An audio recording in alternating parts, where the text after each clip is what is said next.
আসসালামু আলাইকুম সম্মানিত ভাই বোনেরা।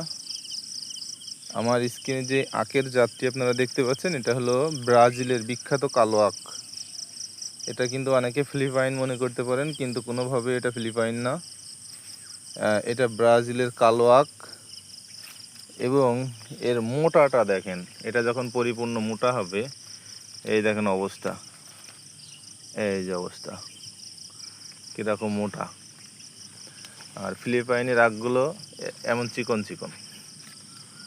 আর ব্রাজিলের এই আখগুলো, এটা দেশি উৎপাদন হয় ব্রাজিলে। এই আখগুলো প্রচুর মিষ্টি। তো আমি এটা যে কোনো মারফতে এটা ম্যানেজ করেছি। আমি দেখবো এবার জাতটা কেমন হয়। এটা আমি খেয়েছি, এটা পর্যাপ্ত মিষ্টি। হ্যাঁ, এবং এটা থেকে আমার এবছর চারা তৈরি হবে, দিয়ে আমি এটা আরও সম্প্রসারণ বৃদ্ধি করব।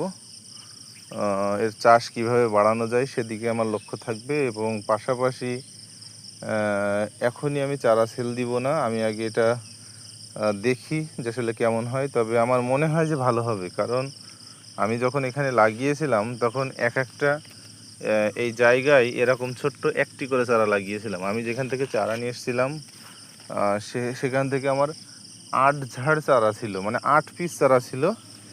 এইরকমের 8 পিস চারা ছিল। সেই 8 পিস চারা লাগানোর ফলে ওখানে 3টা হয়েছে, এখানে 4টা হয়েছে, এখানে হয়েছে 5টা, এখানে হয়েছে আবার 4টা, তার পাশে হয়েছে 2টা, 3টা, তার ওই পাশে ওইটা হয়েছে 3টা, এই যে একটা 2টা, ওই যে 4টা, ওই পাশে হয়েছে এরকম 3টা।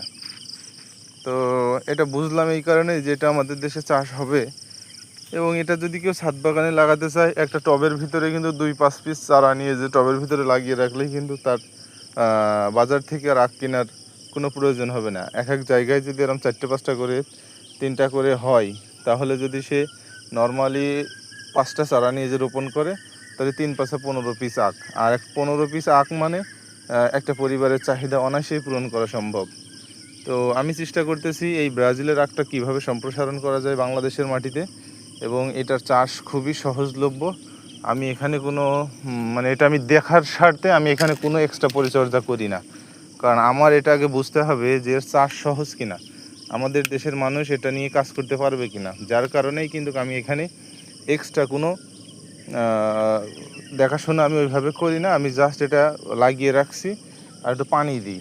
আর সার মাটি খুব কমই দেওয়া হয়, জৈব সারটা ব্যবহার করা হয় শুধু দেখার জন্য যে আসলে কেমন হয়, কম